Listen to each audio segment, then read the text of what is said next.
ஜெய் ஸ்ரீ மாத்ரே நமக. ஜெய் குருதத், ஜெய் குரு பரசுராம். நமஸ்காரம். நான் கரூர்லேருந்து வல்சலா பணிக்கர், பிரசன்ன ஜோதிடர். இன்றைக்கி நம்ம விசுவாவசு தமிழ் புத்தாண்டு பலன்கள் கன்னி ராசிக்கு எப்படி இருக்குன்னு பார்க்க போகிறோம்.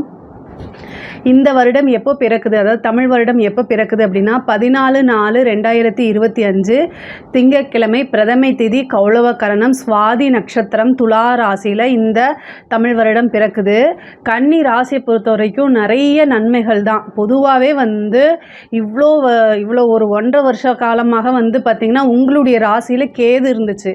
இப்போ கேதுமே பயிற்சி ஆகிறாரு. இந்த வருடம் நிறைய கிரகங்கள் பயிற்சி ஆகுது. முக்கியமான கிரக பயிற்சி எது அப்படின்னா ராகு கேது, சனி பயிற்சி, அதுக்கு அடுத்தது குரு பயிற்சி. இந்த எல்லா பயிற்சியுமே உங்களுக்கு சாதகமாக தான் இருக்குது.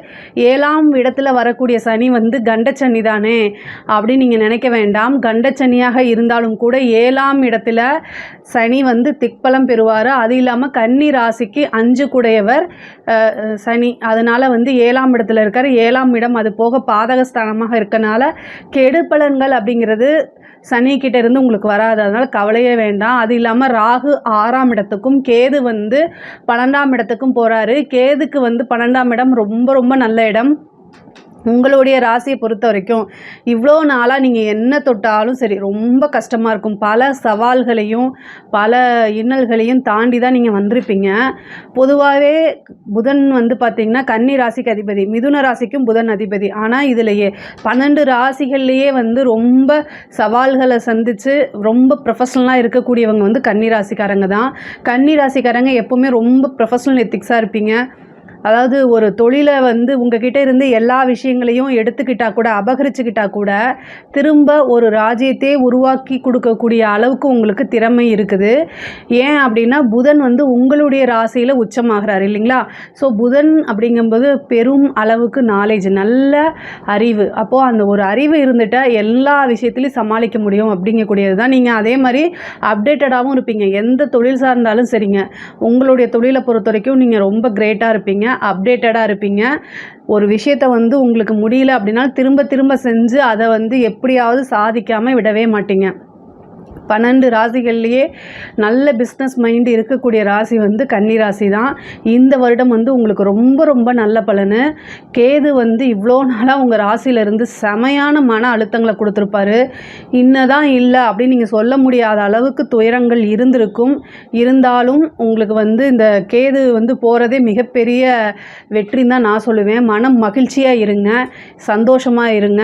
கன்னி ராசியை பொறுத்த வரைக்கும் நிறைய சாதிக்கக்கூடிய அமைப்புகள் இந்த வருடம் இருக்குது. நீங்கள் கரெக்டாக பிளான் பண்ணிக்கிட்டீங்க அப்படின்னா தொழிலில் மிகப்பெரிய லெவலில் உங்களுக்கு உயரம் தான், மிகப்பெரிய லெவலில் வளர்ச்சி. நீங்கள் மிகப்பெரிய லெவலில் பிரம்மாண்டமான வளர்ச்சி அப்படிங்கிறது இந்த சித்திரை மாதம்லேருந்து தான் உங்களுக்கு ஸ்டார்ட் ஆகுதுன்னு வச்சுக்கோங்களேன். ஏன்னா குரு உங்களுக்கு 10ஆம் இடத்துக்கு ராசிக்கு 10ஆம் இடத்துக்கு பார்த்திங்கன்னா 2ஆம் இடத்தை பார்க்குறாரு. அதே மாதிரி 4ஆம் இடத்தை பார்க்குறாரு, 6ஆம் இடத்தை பார்க்குறாரு. அப்போ தொழில் ரீதியாகவும் சரி, உத்தியோக ரீதியாகவும் சரி நிறைய மாற்றங்கள் இருக்குது.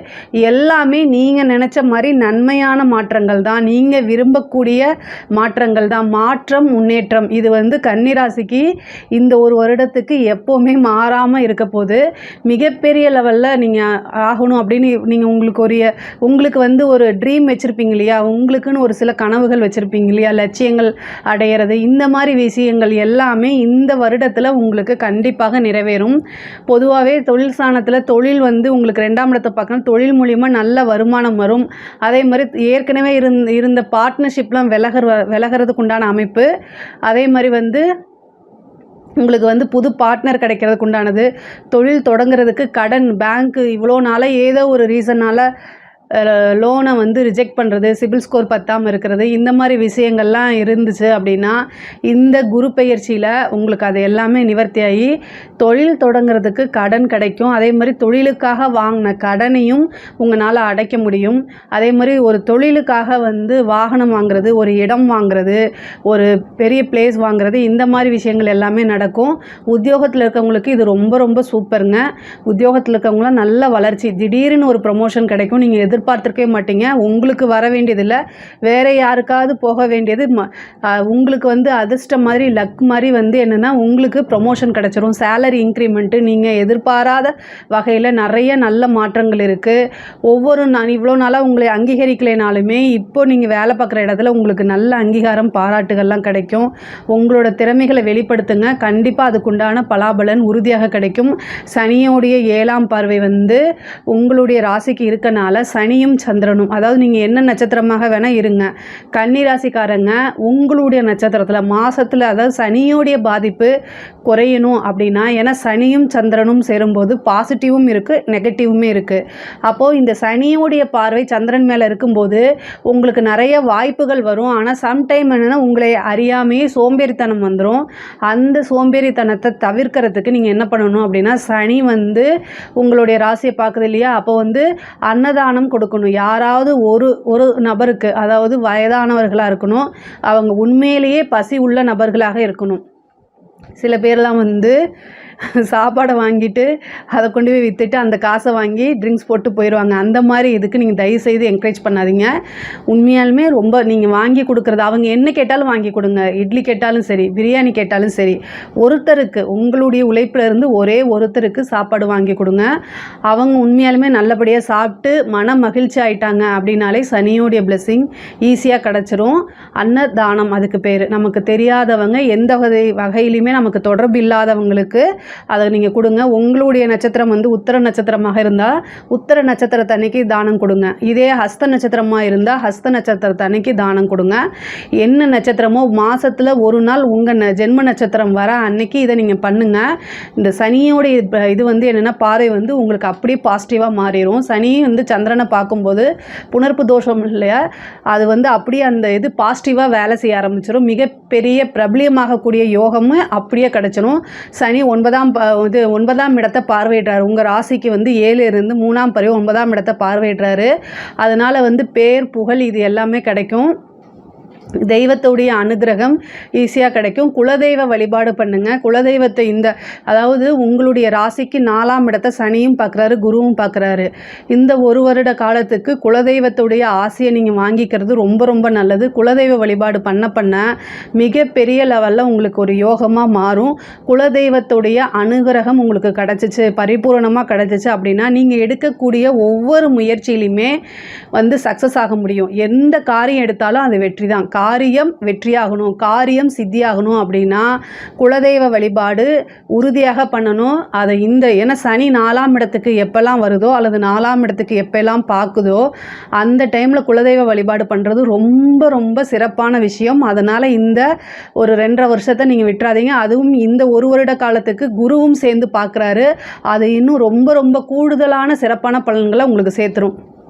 அதே மாதிரி வீடு வண்டி வாகனங்கள் வாங்கக்கூடிய அமைப்புகள் இருக்குங்க. அதாவது 4ஆம் இடத்தை சனியும் பார்க்குறாரு, குருவும் பார்க்குறாரு. அப்போது வீடு வாங்கணும்னு நீங்கள் நினைக்கிறீங்க அப்படின்னா வீடு கட்டக்கூடிய யோகம், பழைய வீட்டை வாங்கி ஆல்ட்ரு பண்ணி ரெனோவேஷன் பண்ணி அதில் குடிபுகிறது, இந்த மாதிரி விஷயங்கள்லாம் நடக்கும். ஆல்ரெடி இடம் வாங்கியிருக்கவங்க வீடு கட்டக்கூடியது, ஏற்கனவே வீடு கட்டி ஏதாவது ஸ்டாப்பாக இருந்துச்சுன்னா அது எல்லாமே இப்போ அந்த தோஷம்லாம் நிவர்த்தியாகி திரும்ப புதுசாக புதுப்பித்து கிரகப்பிரவேசம் முறைக்கும் போகக்கூடிய அமைப்புகள்லாம் இருக்குது.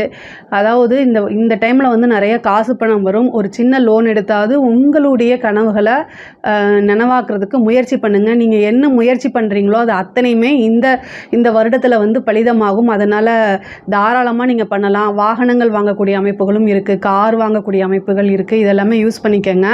அதே மாதிரி 7ஆம் இடத்துக்கு வந்து சனி வந்திருக்கனால திருமணத்தில் ஏதாவது தடை தாமதத்தை கொடுக்குமா அப்படின்னு கேட்காதீங்க. 7ஆம் இடத்துக்கு வந்தாலுமே இருக்கிற இடத்த விருத்தி பண்ணுவார், சுபமாக்குவார். அதனால் வந்து திருமண பிராப்தம் இருக்குது. இந்த காலகட்டத்தில் நீங்கள் திருமணம் பண்ணால் ரொம்ப நல்லது தான். நீங்கள் 7ல் கண்டச்சனியாக இருக்கும்போது பண்ண மாட்டேன் அப்படிலாம் நீங்கள் நினைக்காதீங்க. உங்களுடைய ஜாதகத்தில் 7ஆம் அதிபதியோடைய தசாபுத்தி, 7ஆம் அதிபதிக்கு குரு பார்வை இருக்கா, என்ன அனுகிரகம் அப்படிங்கிறதெல்லாம் நீங்கள் உங்கள் ஃபேமிலி அஸ்ட்ராலஜரை கன்சல்ட் பண்ணிவிட்டு நீங்கள் தாராளமாக திருமணத்துக்கு ப்ரொசீஜர் பண்ணிக்கலாம். திருமண பிராப்தம் உறுதியாக இருக்குது. 4ஆம் இடத்துக்கு சனியோடைய பார்வையும் இருக்குது, குருவோடைய பார்வையும் இருக்குது. படிக்கணுங்கிற எண்ணம் வரும். சேம் டைம் வந்து அலட்சிய போக்கும் வரும், அல்லது ஞாபக திறன் வந்து ரொம்ப குறைஞ்சிரும் சனியோடைய பார்வை வர்றதுனால. ஸோ அதனால் படிப்பில் நீங்கள் உங்களையே செல்ஃபாக மோட்டிவேட் பண்ணிக்கணும், வேறு வழி கிடையாது. பொதுவாகவே கன்னி ராசிக்கு சனியோடைய பார்வை இருக்கனால செல்ஃப் மோட்டிவேட்டர் ரொம்ப பண்ணணும். பாசிட்டிவாக அப்ரிமேஷன்ஸ் எழுதுங்க. எழுதி பார்க்குறது வந்து உங்களுக்கு ரொம்ப நல்லது. படிக்கக்கூடிய குழந்தைகளாக இருந்தாலும் சரி, நீங்கள் தொழிலதிபராக இருந்தாலும் சரி, உங்களோட மைண்டு ரிலாக்ஸ் ஆகணும் அப்படின்னா நீங்கள் எழுதுங்க. அது வந்து உங்களுக்கு என்ன தேவையோ, கவிதையும் எழுதலாம், பாசிட்டிவ் அப்ரிமேஷன்ஸும் எழுதலாம். ஏன் அப்படின்னா புதன் வந்து ரைட்டிங்க்கு உண்டான கிரகம். ஸோ அதனால் உங்களுடைய மன அழுத்தங்கள் அல்லது கவலைகள் இதெல்லாம் இருக்குது அப்படின்னா நீங்கள் பாசிட்டிவாக எழுதி பார்த்தீங்கன்னா அப்படியே ஆள் மனசில் பதியும், அது அப்படியே உங்களுக்கு ஒர்க் அவுட் ஆகிடும். இதுக்கு அடுத்தது பெண்களை பொறுத்த வரைக்கும் ரொம்ப சூப்பர். நீங்கள் நினச்ச காரியங்கள் எல்லாமே சக்ஸஸ் ஆக போகுது. இந்த காலகட்டம் வந்து உங்களுக்கு வந்து மிகப்பெரிய லெவலில் ஒரு யோகமாக மாறப்போகுதுங்க. நீங்கள் என்னென்னலாம் நினைக்கிறீங்களோ அத்தனை விஷயங்களையுமே நீங்கள் கடுமையாக முயற்சி செய்யும் பட்சத்தில் உங்களுக்கு வெற்றி அப்படிங்கிறது உறுதி செய்யப்பட்டது, நிச்சயிக்கப்பட்டதுன்னு வச்சுக்கோங்களேன். இவ்வளோ நாளாக ஏதாவது நீங்கள் செய்வீங்க, அது தடை, அதனால் மன உளைச்சல், என்னடா இப்படி இருக்கே அப்படின்னு நீங்கள் நினைப்பீங்க. பட் ஆனால் இந்த காலகட்டத்தில் நீங்கள் ஒரு பிஸ்னஸ் ஸ்டார்ட் பண்ணுறதா இருந்தாலும் சரி, ஒர்க் பண்ணுறதா இருந்தாலும் சரி, சூப்பராக இருக்குது. உங்களுக்கு உங்கள் ராசியை விட்டு ராகுக்கு எதெல்லாம் போயிருச்சு. கணவன் மனைவியோடு இருந்த பிரச்சனைகள்லாம் நீங்கி சுமூகமான ஒற்றுமை இருக்கும். குடும்பஸ்தானத்தை குரு பார்க்குறனால குடும்பத்தில் இருந்த பிரச்சனை, சண்டை சச்சரவுகள்லாம் நீங்கி குடும்ப ஒற்றுமை, சுமூகமான உறவு இது எல்லாமே இருக்கும். குடும்ப நபர்களும் உங்களை புரிஞ்சுக்கிட்டு குடும்ப நபர்கள் வந்து உங்களை நல்லா அண்டர்ஸ்டாண்ட் பண்ணிக்கிட்டு உங்களுக்கு ஹெல்ப் பண்ணுறதுக்கு இந்த டைமில் வந்து தயாராக இருப்பாங்க. அவங்கக்கிட்ட நல்ல இணக்கமான ஒரு சூழ்நிலையை உருவாக்கிட்டு உங்களை நீங்களே முன்னேற்றிக்கிட்டு அவங்களையும் கூட கூட்டிகிட்டு போங்க. அது ரொம்ப ரொம்ப நல்லது. 7ஆம் வீட்டில் வந்திருக்கக்கூடிய சனி வந்து கணவருக்கு சிறு சிறு ஹெல்த் சம்மந்தப்பட்ட விஷயம் இல்லை வந்து தடை தாமதங்களை உண்டு பண்ணலாம். அவங்களையும் நீங்கள் செல்ஃப் மோட்டிவேட் பண்ணி கூட கொண்டு போங்க.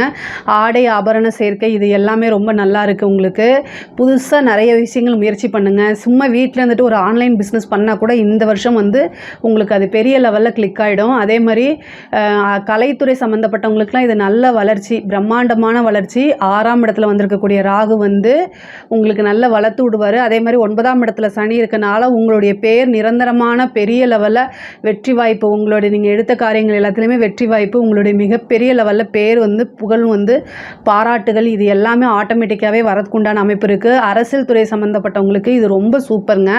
அரசியல் துறை சம்மந்தப்பட்டவங்களுக்கு சனியோடைய பார்வை இருக்குது. அதனால் என்ன அப்படின்னா உங்களுக்கு பொதுமக்களுடைய ஆதரவுகள் கிடைக்கும். கன்னிராசியில் யாராவது அரசியல்வாதிகள் இருந்தால் கமெண்ட்ஸில் சொல்லுங்கள். நான் அதுக்குண்டான பரிகாரம் தனியாக சொல்கிறேன். பட் ஆனால் வந்து என்னென்னா இந்த காலகட்டத்தில் உங்களுக்கு வந்து கிரக சூழ்நிலைகள் நிறைய நன்மையை அளிக்கக்கூடிய அமைப்பு தான் இருக்குது. சனியோடைய பார்வை அப்படிங்கிறதுனால வெற்றி வாய்ப்பு சின்னதாக ஒரு பாதிப்புகள் ஏற்படலாம். ஆனால் பொதுமக்களுடைய சப்போர்ட்டும் கட்சியோட சப்போர்ட்டும் இருக்கனால நீங்கள் முன்னேறி போகக்கூடிய காலகட்டம் மிகப்பெரிய லெவலில் யோகமாக வரதுக்குண்டான அமைப்பு இருக்குது. சனிக்கு மட்டும் பிரீத்தி பண்ணிக்கோங்க. அரசியல்வாதிகள் இந்த 2.5 வருஷம் வந்து பார்த்திங்கன்னா இந்த ஒரு வருஷத்துக்கு வந்து பார்த்திங்கன்னா ரொம்ப ரொம்ப சூப்பராக இருக்குது. மிகப்பெரிய லெவலில் யோகம் அப்படிங்கிறது தான். ஏன்னா சனி எப்போல்லாம் சந்திரனை பார்க்குதோ அப்போ பொதுமக்களுடைய ஆதரவு, மிகப்பெரிய லெவலில் யோகம் இது எல்லாமே மாறும். மக்கள்கிட்ட உங்களுக்கு வந்து ஒரு பரிதாப நிலையோ அல்லது வந்து நல்ல மாற்றங்கள் உங்களை கண்டாலே வந்து பிடிக்கிற மாதிரி மாறும். ஏன்னா சனிங்கிறது தான் வந்து சனியும் சந்திரனும் தான் பொதுமக்களை குறிக்கக்கூடிய கிரகங்களாக இணையுது. ஸோ அதனால் சனி சந்திரனுங்கும்போது மக்கள்கிட்ட வந்து உங்களுக்கு ஒரு நல்ல பேர் இதெல்லாமே கிடைக்கும். அவங்களுடைய ஆதரவு மெயினாக கிடைக்கும். அரசியல் சம்மந்தப்பட்டவங்க நல்லா இருக்குது. ஆனால் அரசாங்கத்துறையில் இருக்கிறவங்க ரொம்ப கவனமாக இருக்கணும். சனி வந்து ஒரு நேர்மையான கிரகமாக இருக்கனால இந்த டைமில் வந்து லஞ்ச லாவணியங்களை தவிர்க்கிறது நல்லது. நீங்கள் உங்களுக்கு உயர் அதிகாரிகளுடைய அழுத்தங்கள் இருந்துச்சு அப்படின்னா எதையுமே ரிட்டன் ஆர்டர் வாங்கிட்டு செய்யுங்க. இல்லை அப்படின்னா உங்களையே மாட்டி விட்டுட்டு எனக்கும் இதுக்கு சம்மந்தமே இல்லை அப்படின்னு சொல்லிட்டு போயிடுவாங்க. அடுத்த 2 வருஷத்தில் வந்து உங்களுக்கு அஷ்டமதி சனி இருக்கும்போது கோர்ட்டு கேஸுன்னு அலையிற மாதிரி வந்துடும். அதனால் ரொம்ப கவனமாக இருக்கணும். பொதுவாக வந்து அழுத்தங்கள் அதிகமாக இருக்கும்போது நீங்கள் விடுமுறை எடுத்துட்டு நீங்கள் லீவ் போட்டுட்டு போயிடுறதுக்கு கூட நல்லது. பட் ஆனால் வந்து எதையுமே யோசித்து செய்யணும். அரசாங்க உத்தியோகத்தில் இருக்கிறவங்க மட்டும் இதை வந்து ஃபாலோ பண்ணிக்கங்க. பொதுவாகவே வந்து உங்களுடைய ராசி அதிபதி புதன் 7ஆம் இடத்துலேருந்து பார்க்கறதுனால புதன் சனி சேர்க்கையும் இந்த வருடம் பிறக்கும்போது 15 நாளுக்கு இருக்கனால ரொம்ப கவனமாக இருக்கணும். பார்த்துக்கணும். எதனால் அப்படின்னா சனியும் புதனும் சேரும்போது அந்த கம்யூனிகேஷன் சம்மந்தப்பட்ட விஷயங்களில் வந்து நம்ம கவனமாக இல்லை அப்படின்னா நம்மளை அறியாமையே மிஸ்டேக்ஸ் நடக்கிறதுக்கு வாய்ப்பு இருக்குது. ஒரு லிங்க்கை கிளிக் பண்ணுறது, அது மூலிமா பணம் போகிறது, அல்லது தேவையில்லாத ஏதாவது ஒரு இந்த செல்ஃபோன் மூலிமா நமக்கு தப்பு நடக்கிறது, இந்த மாதிரி விஷயங்கள். அதே மாதிரி கம்யூனிகேஷன், வீடியோ கால் பேசுகிறது, இந்த மாதிரி விஷயங்கள் எல்லாத்தையுமே அவாய்ட் பண்ணிக்கோங்க. உங்களுக்கு தெரியாமையே உங்களை ரெக்கார்ட் பண்ணுறது, இந்த பிளாக்மெயில் பண்ணுறது, அதெல்லாமே வந்து இந்த சனி புதன் சேர்க்கை இருக்கும்போது தான் வரும். அதனால் ரொம்ப கவனமாக இருங்க. புதன் அப்படின்னாலே செல்ஃபோன் கம்யூனிகேஷன்ஸு, மெயிலு, பிளாக்மெயில் இந்த மாதிரி விஷயங்கள்லாம் குறிக்கக்கூடியது. அதனால் ரொம்ப ரொம்ப கவனமாக இருங்க. பொதுவாகவே கன்னி ராசியை பொறுத்த வரைக்கும் ராகு கேதுவும் நல்ல ஸ்தானத்தில் இருக்குது. நீங்கள் ஹெல்த்தை தான் ரொம்ப ரொம்ப பார்த்துக்கணும். கோர்ட்டு கேஸு வழக்குகள் அப்படின்னாலே வெற்றி தான், மிகப்பெரிய லெவலில் உங்களுக்கு வெற்றி கிடைக்கும். 6ஆம் இடத்துல வந்திருக்கக்கூடிய ராகு வந்து கோர்ட்டு கேஸு பிரச்சனைகளில் எவ்வளோ பிரச்சனைகள் இருந்தாலுமே அத்தனையுமே உங்களுக்கு சக்ஸஸ் ஆகும். இவ்வளோ நாளாக கடன் பிரச்சனைனால யாரெல்லாம் இருக்கீங்களோ அவங்க எல்லாமே கமெண்ட்ஸில் சொல்லுங்கள். ராகுவோடைய இதை நான் உங்களுக்கு கொடுக்குறேன். ராகு காலத்தில் ஒரு பரிகாரம் செய்யணும். அந்த பரிகாரத்தை நான் சொல்கிறேன். என்னென்னா 6ஆம் இடத்துல வந்திருக்கக்கூடிய ராகு, அப்போ வந்து என்னென்னா சனிக்கிழமை ராகு காலத்தில் கால பைரவரை வழிபாடு பண்ணுங்கள். உங்களுக்கு எவ்வளோ கடன் பிரச்சனையாக இருந்தாலுமே கண்டிப்பாக அது எல்லாமே நிவர்த்தி ஆயிரும். அதுக்குண்டான மந்திரத்தையும் நான் அப்புறம் சொல்கிறேன். பொதுவாகவே சனிக்கிழமை ராகு காலத்தில், ஏன்னா சனி வீட்டுக்கு தான் ராகு வர்றாரு, அது 6ஆம் இடமா இருக்குது. அப்போ இந்த பரிகாரத்தை நீங்கள் செய்யும்போது அது என்ன ஆகும் அப்படின்னா கடன் ரீதியாக கடனால் என்னென்ன கஷ்டங்கள் இருந்துச்சோ அது அத்தனையுமே நிவர்த்தி ஆகிடும். கவலையே பட வேண்டாம். மிகப்பெரிய லெவலில் யோகம் இருக்குது. ஹெல்த்து சம்மந்தப்பட்ட விஷயங்களில் நீங்கள் ரொம்ப பார்த்து இருந்துக்கணும். சின்ன பிரச்சனைனாலும் உடனே மருத்துவரை இது பண்ணணும். ஆல்ரெடி நோய்வாய்ப்பட்டு ஹெல்த்தில் வந்து ரொம்ப கவலைப்பட்டுட்ருக்கீங்க அப்படின்னா இப்போ இந்த 6ஆம் இடத்துல வந்திருக்கக்கூடிய ராகு நல்ல மெடிசன்ஸை கொடுத்துருவாரு, நல்ல ட்ரீட்மெண்ட்டை கொடுத்துருவாரு. அதுவுமே கவலைப்பட தேவையில்லை. 12ல் வந்திருக்கக்கூடிய கேது வந்து பார்த்திங்கன்னா உத்தியோக விஷயமாவோ அல்லது படிப்பு விஷயமாவோ வெளிநாடு, வெளிமாநிலம், வெளியூர் இது மாதிரி அலைச்சல்களை கண்டிப்பாக கொடுக்கும். கடல் தாண்டி போகக்கூடிய அமைப்பை கொடுக்கும். உத்தியோகத்தில் வந்து ஃபாரின் போய் வேலை பார்க்கணும்னு நீங்கள் நினைக்கிறீங்க அப்படின்னா இந்த டைமில் ட்ரை பண்ணுங்கள், அது கண்டிப்பாக கிடைக்கும். அதே மாதிரி வந்து உங்களுக்கு நீண்ட தூர பிரயாணம் பண்ணி ஒரு கோவிலுக்கு போகிறது, புனித யாத்திரைகள்லாம் போகிறது, இந்த மாதிரி விஷயங்களும் உங்களுக்கு நடக்கும். ஹெல்த் சம்மந்தப்பட்ட விஷயங்களை மட்டும் ரொம்ப கவனமாக இருங்க. தாயாருடைய உடல்நிலையில் பாதிப்புகள் ஏற்படுறதுக்கு வாய்ப்பு இருக்குது. அதையும் நீங்கள் கவனமாக பார்த்துக்கணும். வண்டி வாகனங்களில் போகும்போது ரொம்ப ரொம்ப ஜாக்கிரதையாக போகணும். முடிஞ்ச அளவுக்கு வந்து இந்த சந்திராஷ்டம காலங்களில் நைட் டைமு ட்ராவலை அவாய்ட் பண்ணுறது, செல்ஃபாக ட்ரைவ் பண்ணிட்டு போகிறது, இந்த மாதிரி விஷயங்களை அவாய்ட் பண்ணிடுங்க. ஆனால் தொழிலுக்காக நீங்கள் போகணும் அப்படின்னா அதை வந்து என்னென்னா ஆக்டிங் டிரைவரையோ கொஞ்சம் காசு செலவு பண்ணாலும் பரவாயில்ல, அதுக்காக சேஃப்டி ரொம்ப முக்கியம். உடல் இது சுவர் இருந்தால் தான் சித்திரை வரைய முடியும். நீங்கள் வந்து உங்களுக்கு ஹெல்த்து ரொம்ப நல்லா இருந்தாலும், அதாவது உடல் நலமும் மனநலமும் நல்லா இருந்தால் மட்டும்தான் நீங்கள் சம்பாரித்து மற்றவங்களுக்காக உங்கள் ஃபேமிலி மெம்பர்ஸ்க்காக கொடுக்க முடியும். அதையும் பார்த்துக்க. இந்த 2ஆம் இடத்தை வந்து குரு பார்க்குது, அது ரொம்ப நல்லது தான். 7ஆம் இடத்துல சனி இருக்கனால இந்த 7ஆம் இடம் வந்து பாதகஸ்தானமாக இருக்கனால சம்டைம் வந்து உங்களை புரிஞ்சுக்காம உங்களுடைய லைஃப் பார்ட்னர்ஸ் வந்து சண்டை போடுறதுக்கு உண்டான வாய்ப்புகள் இருக்குது. பொதுவாகவே கன்னிராசிக்கு தொழில் நல்லா இருந்துச்சு அப்படின்னா லைஃப் பார்ட்னர் நல்லா இருக்க மாட்டாங்க. லைஃப் பார்ட்னர் நல்லா இருந்தாங்க அப்படின்னா தொழில் நல்லா அமையாது. ஒன்று காசு, இன்னொன்று குடும்பம், ரெண்டில் ஏதாவது ஒன்று தான் மேலே இருக்கும். ஒரு சிலருக்கு அது ரெண்டுமே இருக்காது. அது நிறைய பேருடைய லைஃப்பில் நான் பார்த்துருக்கேன். பட் ஆனால் பொதுவாகவே அட்ஜஸ்ட் பண்ணி போகிறது ரொம்ப ரொம்ப முக்கியமானது. கன்னிராசிக்கு இந்த வருடம் வந்து ரொம்ப ரொம்ப அருமையாக இருக்குது. இதில் ஏதாவது உங்களுக்கு சந்தேகங்கள் வேணாலோ அல்லது பரிகாரம் வேணாலும் கமெண்ட்ஸில் பதிவு பண்ணுங்கள். கண்டிப்பாக நான் ஆன்சர் பண்ணுறேன். நம்மளுடைய சேனலை லைக் பண்ணுங்கள், ஷேர் பண்ணுங்கள், சப்ஸ்கிரைப் பண்ணுங்கள். நன்றி, வணக்கம். ஸ்ரீ குபேரன் டிவியை பார்த்தமைக்கு நன்றிகள். மேலும் இது போன்ற தகவல்களை தெரிந்து கொள்ள ஸ்ரீ குபேரன் டிவியை சப்ஸ்கிரைப் செய்யுங்கள். மறக்காமல் பெல் ஐக்கானை கிளிக் செய்யுங்கள்.